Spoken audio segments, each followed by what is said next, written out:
तो दोस्तों आज की जो वीडियो है वो कोई क्राइम कहानी नहीं है, बल्कि वीडियो अभी हाल ही में बीते महाकुंभ प्रयागराज में हुए स्टैम्पेड भगदड़ के ऊपर है।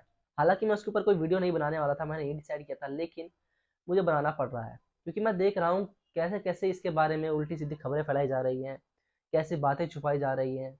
असल में इसके पीछे की जो वजह है वो छुपाई जा रही है, और ये जो गोदी मीडिया है वो बनी बनाई बातें, यानी कि जो कहते हैं ना कि जो दिखाने वाली चीजें वो नहीं दिखाएंगी, जो ना दिखाने वाली चीजें हैं चीजों को सॉफ्ट करके दिखा रही है। असल में जो सच है वो छुपा रही है, कितनी डेथ हुई है वो छुपा रही है, कितने लोग घायल हुए हैं पीछे की वजह, और ये भी कि असल में जो स्टैम्पेड है, जो भगदड़ है, ये कहाँ कहाँ हुई ये भी छुपा रही है। पहले बताया गया था कि ये जो भगदड़ है ये सिर्फ एक जगह हुई है, त्रिवेणी संगम संगम घाट पे, लेकिन ये भगदड़ बाद में बताया गया कि झूसी घाट पे हुई है। और यहाँ पे सोचिए, इतना बड़ा हमारे देश का मीडिया, इतने सारे मीडिया चैनल्स, किसी को भी इसकी भनक भी नहीं लगी कि ये जो भगदड़ है सिर्फ एक ही जगह नहीं बल्कि दूसरी जगह, दूसरे घाट पे भी हुई है। हाँ, कैसे कैसे करके ये एक रिपोर्टर वहाँ पहुंचता है, रिपोर्टर ललन टॉप का था। इस घटना के लगभग 24 घंटे बाद वो वहाँ पे पहुंचता है, उसको भी लगभग 24 घंटे बाद वहाँ पे पता लगता है इसके बारे में, जा करके इसके बारे में वो जब वीडियो बनाता है तो खुलासा हो पाता है। वहाँ पे जा करके जब वो देखता है तो वो हैरान रह जाता है कि असल में यहाँ हुआ क्या है। यहाँ का जो मंजर था, जो झूसी घाट का जो मंजर था, वो संगम घाट में जो भगदड़ हुआ था उससे भी कई गुना ज्यादा लग रहा था देखने से। बहुत ही भयानक तस्वीरें सामने आई वहां से भी। आपने अभी तक तो शायद सारी चीजें देखी ली होगी, आधे से ज्यादा कहानी भी आपको पता होगी, तो मैं ऊपर ऊपर की बातें नहीं करूंगा, जो डिटेल में जो बातें छुपाई जा रही हैं उसकी बातें करूंगा। बने रहिए मेरे साथ, मैं हूं सर्वेश, आप देख रहे हैं अनोखे अपराध। वीडियो को शुरू करते हैं बिना किसी देरी के। तो आपको पता है दिन था 29 जनवरी, जिस दिन मुनि अमावस्या था, शाही स्नान था। इस दिन सभी साधुओं को, सभी अखाड़ों को शाही स्नान करना था, लेकिन क्योंकि हमारे देश में आस्था बहुत बड़ी चीज है, लोग भी चाहते थे कि मुनि अमावस्या को वो लोग भी शाही स्नान कर ले। अब इस कहानी को मैं शुरू से शुरू करूंगा कि एक्चुअल में हुआ क्या था। 27-28 तारीख को लगभग बहुत सारी भीड़ इकट्ठा हो गई थी प्रयागराज में, लोग इंतजार कर रहे थे मुनि अमावस्या का। जिसके बाद जो वहां पे पहले से काफी ज्यादा भीड़ ऐसे तो पहुंच चुकी थी, संगम घाट पे बहुत ज्यादा भीड़ पहले से पहुंच चुकी थी, लोग मुनि अमावस्या का इंतजार कर रहे थे। और वो लोग स्नान नहीं कर रहे थे, वहां जा जा करके वो लोग घाट पे जा करके बैठ जा रहे थे। आपने एक वीडियो भी देखी होगी, खूब वायरल हो रही है। वहां के जो चीफ इंचार्ज थे जो पुलिस के, उन्होंने कई बार अनाउंसमेंट भी किया था कि आप यहाँ से फटाफट स्नान करके निकल जाइए, क्योंकि अभी और भीड़ आने वाली है। क्योंकि भीड़ इतनी ज्यादा थी कि क्योंकि उनको दिख रहा था कि रेलवे स्टेशन से बहुत ज्यादा लोग आए जा रहे हैं, और जो ऑलरेडी यहाँ पे बैठे हुए हैं, जो ऑलरेडी यहाँ पे हैं घाट पे, वो यहाँ से जाने का नाम नहीं ले रहे हैं। तो कहीं ना कहीं उस इंचार्ज को इस बात की भनक लग गई थी कि शायद भगदड़ हो सकती है, तो वो बहुत अनाउंसमेंट करता है, अपनी तरफ से पूरी कोशिश करता है कि यहाँ से जल्दी लोगों को प्रार्थना करके मनाने की कोशिश करता है कि यहाँ से जल्दी से लोग नहाएं और जल्दी से जल्दी चले जाएं। लेकिन लोग अपनी जिद पड़े हुए थे, उनको इंतजार था मुनि अमावस्या का। और जिस चीज का डर उस आईपीएस अधिकारी को था, उस इंचार्ज को था, और वही होता है। अब हुआ ये था कि कुछ लोग पहले से वहां बैठे हुए थे, कुछ क्या बहुत लोग पहले से वहां बैठे हुए थे। थोड़े बहुत लोग नहा करके जा रहे थे, जिनको डर था, जिनको असल में टेंशन थी बाकी लोगों की भी। तो इतने यहाँ से और भीड़ आने लगी। ये बताया तो ये भी जाता कि उस दिन कई स्टेशन बंद कर दिए गए थे, कई रेलवे बंद कर दी गई थी, प्रयागराज में कोई भी ट्रेन रुक नहीं रही थी। लेकिन ऑलरेडी इतने लोग पहुंच चुके थे कि भीड़ काफी ज्यादा थी। जब लोग यहाँ से जा रहे थे, तो जितने लोग यहाँ से वापस जा नहीं रहे थे संगम घाट से, उससे ज्यादा लोग सामने से आ रहे थे। जिसकी वजह से होता क्या है कि यहाँ से जाने वालों को उन आने वालों की वजह से जाने का जगह नहीं मिलती है। अब काफी ज्यादा एरिया जो था वो साधुओं के लिए रिजर्व था, बैरिकेडिंग लगी हुई थी। लोग क्या करते, जब उनको जाने में तकलीफ होती है, वो लोग जा नहीं पाते भीड़ के चक्कर में वापस अपने स्टेशन की ओर या फिर अपने वाहन की ओर, तो लोग क्या करते हैं, उन बैरिकेडिंग को पार करने लगते हैं। उस पार करने के चक्कर में कुछ लोग गिर जाते हैं, और बैरिकेडिंग फिर टूट जाती है। उस टूटने की वजह से कुछ लोग उस बैरिकेडिंग नीचे दब जाते हैं और चीखना चिल्लाना शुरू कर देते हैं। अब इस चीखने चिल्लाने को सुन करके भगदड़ तो मचना आम था, लोगों को समझ नहीं आता क्या करें। लोग इधर उधर भागना शुरू कर देते हैं। मतलब आप अगर तस्वीरें देखेंगे, आपने कहानियां सुनी होगी, तो आप देखेंगे कि कितने परिवार थे जो कि इस उम्मीद में उस दिन गए थे कि शायद आज स्नान करने को मिल जाएगा तो उनके आगे आने जा वाले जनरेशन जो थे वो सुधर जाएंगे, उनकी जिंदगी और बेहतर हो जाएगी, लेकिन उनकी वहां पे जिंदगी खत्म हो गई। कितने ऐसे परिवार थे, एक परिवार के बारे में आपको बताऊं, उस परिवार के लगभग 12 लोग गए थे वहां पे, लेकिन उसमें से सिर्फ 2 लोग बच पाते हैं। सोचिए कितनी दुखद बात है कि 12 लोग इस उम्मीद में गए कि वो स्नान करेंगे, अपनी आगे की जिंदगी सही सही बताएंगे, लेकिन वहां पे वो लोग मृत हो जाते हैं। कितने ऐसे लोग थे जिन्होंने अपने पिता को खोया, कितनों ने अपने घर के चिराग को खोया, कितनों ने अपनी माँ अपनी बहन को खोया। और लोग इतनी लापरवाही से वहां पे पेश आ रहे थे कि मतलब उनके पैरों के नीचे कई लोग दब रहे हैं, लोग उसका बिल्कुल भी परवाह ना करते हुए सिर्फ अपनी जान बचाने के लिए उनको कुचल करके उनके ऊपर से जा रहे थे। लापरवाही इस कदर हो रही थी। और यहाँ पे पुलिस भी कुछ खास इसीलिए नहीं कर पा रही थी क्योंकि उस भगदड़ में पुलिस को घुसने का मौका भी नहीं मिल पा रहा था, इतनी ज़्यादा भीड़ थी। जब ये भगदड़ हो जाती है तो सारे मीडिया हाउसेस को पता लगता है कि संगम घाट पे ऐसी-ऐसी भगदड़ हो गई है, सारे वहाँ पे कवर करने के लिए पहुँचते हैं। तो अनुमान लगाया जाता है कि कितने लोग घायल हुए हैं, कितनों की मृत्यु हुई है। तो मीडिया हाउसेस जो खबर चला रही है वो है कि शुरू में वो लोग 10 लोग बताते हैं, फिर 20 होते हैं, फिर 22 होते हैं, फिर 30 होते हैं।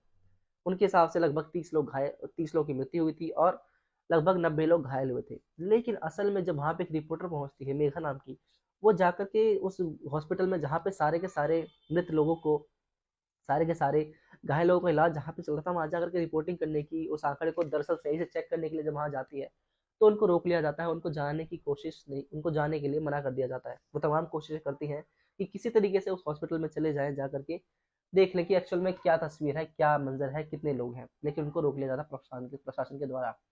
लेकिन कैसे ना कैसे करके वो वहाँ पर भी मौका देखती है, मौका देखने के बाद वहाँ पे एक परिवार था जो काफ़ी बड़ा परिवार था, रोते बिलखते वो हॉस्पिटल में अंदर जा रहा था। उसी का हिस्सा बन करके वो कैसे ना कैसे करके उस हॉस्पिटल में चली जाती है। वहाँ जाकर के जब वो मुर्दा घर में जाती है, वहाँ जाकर के वो जो तस्वीर देखती है वो उसको उसको बिल्कुल दंग कर देती है। वो तस्वीर क्या थी? वहाँ पे लगभग 50 से 60 लोगों की डेड बॉडीज़ पड़ी हुई थी और ये सारे के सारे बिल्कुल ताज़ा आए हुए थे। और जब उसने वहाँ के कंपाउंडर, वहाँ के हेल्थ स्टाफ से पता करने की कोशिश की थी, इनमें से कोई पहले से तो नहीं आया हुआ, तो बोला था कि नहीं, ये फ्रेश अभी आए हैं सारे के सारे। मतलब मुझे बोलते भी बहुत ज़्यादा अजीब लग रहा है, लेकिन मेरे पास शब्द नहीं है, तो मुझे यही शब्द का इस्तेमाल करना पड़ रहा है कि मतलब ये सारी की सारी बॉडीज़ अभी आई हैं और ज़्यादा देर हुई नहीं है और अभी शायद और आ सकती हैं, इसका अनुमान है। तो जब ये चीज़ वो अपने हायर ऑफिशियल्स को बताती है, तो इस चीज़ को मीडिया में ना लाते हुए इसको और दबाया जाता है, लेकिन वो इस सच्चाई को दिखा देती है, छुपाती नहीं है। यहाँ पे उसकी तारीफ करूंगा मैं कि उसने बहादुरी दिखाई और जो असल तस्वीर थी उसको सामने लाने की कोशिश की। यहाँ पे आप देखिएगा कि लोग मर रहे हैं, अपने परिवार खो रहे हैं, कितने लोग खो गए हमेशा हमेशा के लिए, कितने लोग मर गए, कितने घायल हो गए, कितनों की जिंदगियां बर्बाद हो गई। लेकिन एक चीज़ यहाँ पे नहीं रुकी थी, वो थी पॉलिटिक्स।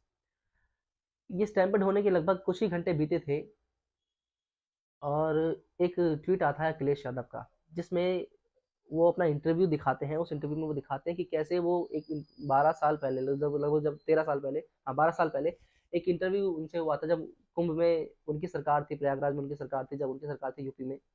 तो उनका इंटरव्यू हुआ था, उस इंटरव्यू में उन्होंने बताया था कि कैसे एक मुस्लिम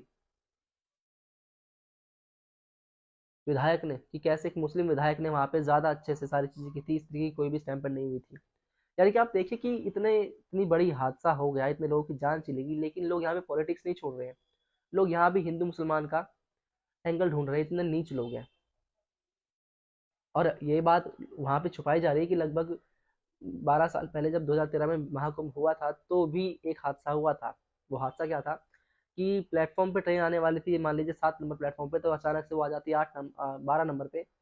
तो भगदड़ मच जाती है दूसरे प्लेटफॉर्म पे जाने के लिए, उस ट्रेन को पकड़ने के लिए, जिसके बाद बहुत सारे लोग ब्रिज पे चढ़ते हैं और उस ब्रिज से पार करने की कोशिश करते हैं, लेकिन अनफॉर्चुनेटली वो ब्रिज टूट जाता है और वहाँ पे भी कई लोगों की जान 2013 के उस महाकुंभ में चली जाती है। उसके बारे में कोई बात नहीं कर रहा, अखिलेश यादव बात नहीं कर रहे हैं, लेकिन उन्होंने एक चीज़ यहाँ पे जता दी, एक चीज़ दिखा दी कि हमने जो महाकुंभ करवाया था वो एक मुस्लिम विधायक ने, मुस्लिम चीफ ने किया था और वो काफ़ी अच्छे से हो गया था। इस सच को छुपाया जा रहा था यहाँ पे। अब इसके बाद मैं बात करूँ दूसरी चीज़ की, तो दूसरी चीज़ ये थी कि झूसी की। संगम घाट में तो हो ही गया था जो होना था, अनफॉर्चुनेटली। जब वहाँ पे एक रिपोर्टर था ललन टॉप का, उसको खबर मिलती है कि कहीं ना कहीं झूसी घाट घाट पे भी ये चीज़ें हुई है। तो वो इस घटना के लगभग 24 घंटे बाद जब वहाँ पहुँचता है, तो वो देखता है कि यहाँ का मंजर त्रिवेणी संगम से भी बहुत ज़्यादा बुरा है। वो देखता है कि कैसे यहाँ पे पूरे रास्ते में सामान बिखरा पड़ा है, चप्पल जूते बिखरे पड़े हैं, कई लोग बेहोश पड़े हैं और ट्रकों में चप्पल जूते कपड़े इस तरीके से भरे जा रहे हैं जैसे कि मलबा हो। इसके बाद वहीं पे एक बहुत बड़ी दुकान थी हल्दीराम की, वो दुकान पूरी तरीके से उजड़ चुकी थी। वहाँ पे एक लड़की खड़े होकर के रो रही थी। जब वो पत्रकार उसके पास पहुँचता है, वहाँ जाकर के देखता है कि एक्चुअल में हुआ क्या है, तो पूरी की पूरी तस्वीर सामने आती है। वो जो लड़की थी उसका नाम था वर्षा। वर्षा रोते रोते बताती है कि मैं यहाँ पे काम करती हूँ और मेरे सामने सारी चीज़ें हुई। वो कुछ बोल पाती, उससे ज़्यादा वो रो रही थी। कैसे ना कैसे करके रिपोर्टर उसको शांत करवाता है, उसके बाद उससे सारी चीज़ें पूछता है। आप ललन टॉप के चैनल पर जाकर के उसका इंटरव्यू देख सकते हैं। तो वो बताती है कि एक्चुअल में हुआ क्या था। वो बताती है कि यहाँ का जो मंजर था, ये वहाँ से भी बहुत ज़्यादा बुरा था और यहाँ किसी भी मीडिया वाले ने आकर के कवरेज लेने की कोशिश नहीं की, कोई भी इसको लाइमलाइट नहीं मिली। इस यहाँ पे प्रशासन भी कुछ खास नहीं कर रही थी। स्टैम्पर्ड पूरी तरीके से हो गया, मतलब यहाँ पे प्रशासन इतनी तरीके से फेल हो चुकी थी कि जो वहाँ पे लोग घायल हो रहे थे, मर रहे थे, उनको पानी पिलाने का काम भी इन्हीं लोगों को करना पड़ रहा था। उस लड़की ने ये भी बताया कि मैं यहाँ पे पार्ट टाइम जॉब कर रही थी। जब उस दुकान का मालिक, हल्दीराम का मालिक आता है, उस दुकान का मालिक आकर के इंटरव्यू में साथ देता है, तो पता लगता है कि वो लड़की भी वहाँ पे पार्ट टाइम इंटर्न के तौर पे काम कर रही थी। जिसके बाद वो बताती है लड़की कि मैं यहाँ पे पार्ट टाइम काम तो कर ही रही थी और मैंने सोचा था कि यहाँ पे मैं कुछ समय के लिए आऊँगी, काम करूँगी और कुछ पैसे जुटा लूँगी, लेकिन मेरे यहाँ पे होते हुए इस गल्ले से लगभग 1,80,000 रुपये चोरी हो गए। जब ये भगदड़ मच रही थी तो कुछ लोग उसकी दुकान के अंदर घुस जाते हैं और घुसने के बाद भगदड़ के चक्कर में वो भगदड़ का फ़ायदा उठा करके, अब देखिए बुरे लोग तो हर जगह हैं, चाहे वो कितनी अच्छी जगह चले जाएँ। अब महाकुंभ जैसे पावन जगह में, इस पावन अवसर पे भी लोग अपने गंदे काम करने से चूकते तो नहीं है। तो वहाँ पे भी उसके गले से लगभग 1,80,000 रुपये चोरी हो जाते हैं। वो लड़की बताती है कि अब बताइए, मैं यहाँ पे पार्ट टाइम जॉब करने आई थी और अब मैं इस 1,80,000 के इतने बड़े रकम को कैसे चुकाऊंगी। मतलब ये कहानी अपने आप में कितना दुखद है, कितनी ज़्यादा मार्मिक है। अगर बात करें कि इस पूरे स्टैम्पेड का, इस पूरे भगदड़ का असल में जिम्मेदार है कौन, तो ये डिसाइड करना मेरे लिए भी बहुत मुश्किल है और सभी के लिए शायद कहीं ना कहीं मुश्किल होगा। अब यहाँ पे एक वर्ग के लोग बोलेंगे कि सरकार जिम्मेदार है, दूसरे वर्ग के लोग बोलेंगे कि लोग जिम्मेदार हैं, लेकिन मेरा ये मानना है कि कहीं ना कहीं गलती दोनों की ही है।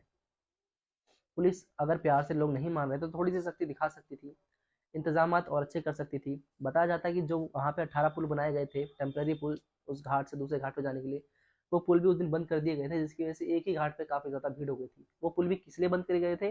क्योंकि वहाँ पे 2 पुल खोले जाने थे, मतलब वो 2 पुल इसलिए खोले जाने थे क्योंकि उनको वीआईपी लोगों को वहाँ से अंदर भेजना था। मतलब वीआईपी कल्चर हमारे देश में इतना ज़्यादा बढ़ चुका है कि हर चीज़ में आप वीआईपी कल्चर देख लेंगे।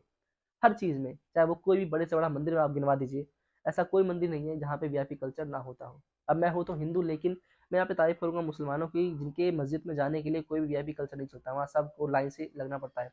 अगर आप बड़े आदमी हैं और आप पीछे आए सबसे, तो आपको सबसे पीछे ही खड़ा होना होगा। वहाँ पे पैसे देकर के ऐसे नहीं कि आपको लाइन में सबसे आगे खड़ा होने का मौका कर दे दिया जाएगा। लेकिन हमारे यहाँ पे ऐसा होता है, हिंदुओं में ऐसा चीज़ है जिसका मैं बिल्कुल सख्त रूप से खंडन करता हूँ कि हमारे हिंदुओं की प्रथा ऐसी है कि हमारे मंदिरों में, कि अगर आपके पास पैसा है तो आपको भगवान को अच्छे से नहलाने का, रगड़ रगड़ नहलाने का मौका दिया जाएगा। लेकिन अगर आप एक गरीब हैं, आपके पास पैसे नहीं है, तो आपको घंटों लाइन में खड़ा होना पड़ेगा। इसका एग्जाम्पल आपने अभी राम मंदिर में देखा होगा, काशी विश्वनाथ में देखा होगा कि कैसे लोग घंटों 5-5 6 6 घंटे काशी विश्वनाथ में लगे हुए हैं दर्शन करने के लिए। यार मैं टॉपिक से लग जा रहा हूँ। तो बात करते हैं वापस इधर झूसी की। तो झूसी से एक और कहानी सामने आती है। कहानी ये थी कि एक लड़की थी जिसका नाम था किरण। किरण अपने परिवार के 12 जनों के साथ आई थी। उस 12 जनों में उसके 2 लोगों की मौत हो जाती है। उसने कुंभ में आने के वक्त एक वीडियो भी डाली थी कि हम कुंभ में आ गए हैं, यहाँ पे लोगों की काफ़ी ज़्यादा भीड़ है, हो सके तो आप आकर आने से बचिए, और अगर आ भी रहे हैं तो अपना ख्याल खुद रखिए क्योंकि यहाँ पे बिल्कुल भी इंतजाम नहीं है। उसने वीडियो डाल तो दी थी। उस वीडियो को डालने के बाद उसे खुद नहीं पता था कि वो इस भगदड़ का, इस भीड़ का खुद ही शिकार बन जाएगी और उसकी यहाँ पे मृत्यु हो जाएगी। अब मैं बात करूँ भाई कि जिम्मेदार कौन है, तो जिम्मेदार मुझे लगता है सरकार भी है, क्योंकि हमारे यहाँ वीआईपी कल्चर किया जाता है। क्योंकि अरेल घाट, अगर आपको पता हो कि मतलब इस पूरे संगम में, क्या इस पूरी नदी के आसपास कई घाटों में, कई सेक्टर्स में चीज़ें बांटी गई, जिनमें से एक घाट था अरेल घाट। अरेल घाट में एक स्पेशल पूरा का पूरा एरिया बना दिया गया, वो सिर्फ वीआईपी के लिए है। वहाँ पे एक यूट्यूब पे वीडियो भी एक महिला ने डाली है जो कि अपने आप को मिस एशिया बताती है, आप देख सकते हो वीडियो भी, आप अगर सर्च करेंगे तो उसने दिखाया कैसे कि पूरा का पूरा घाट ही रिजर्व कर दिया गया वीआईपीज के लिए, जहाँ पे आप कुछ पैसे दीजिए और पूरी भीड़ से आप अलग। मतलब कि इधर पूरी की पूरी जनता, पूरा का पूरा देश, लगभग देश का एक बहुत बड़ा वर्ग जो कि इन पॉलिटिशियंस को बुलाता है, बड़ा जो कि इन पॉलिटिशियंस को वोट देता है, सरकार चलाता है, टैक्स भरता है, उनको इस भीड़ में बढ़ने के लिए छोड़ दिया जाता है। लेकिन कुछ चंद पैसे देकर के लोग इधर वीआईपी घाट में वीआईपी स्नान कर सकते हैं। मुझे समझ नहीं आता कि क्या वीआईपी स्नान करने से, लोग ऐसे भेदभाव करने से, जहाँ जो भगवान मतलब भेदभाव किसी के साथ नहीं करता, उसके मंदिर में, उसके स्थान में जाकर के भेदभाव का फायदा उठा करके ये लोग सोचते हैं कि इनको फायदा मिल जाएगा। मेरी नज़र में तो बिल्कुल ही बेवकूफ़ी बड़ी बात है। आपका इस बारे में क्या कहना है, मुझे कमेंट करके ज़रूर बताइएगा। और प्रशासन भी इसकी जिम्मेदारी ले रहा है। हमारे सीएम ने इसकी, हाँ, जैसे ये स्टैम्पर्ड हुआ था तो हमारे सीएम ने वीडियो में, इंटरव्यू में बताया था कि इसका काफ़ी ज़्यादा उनको दुख है, और कहीं ना कहीं उनके दुख दिख भी रहा था कैमरे में, आप देख सकते हैं वीडियो में।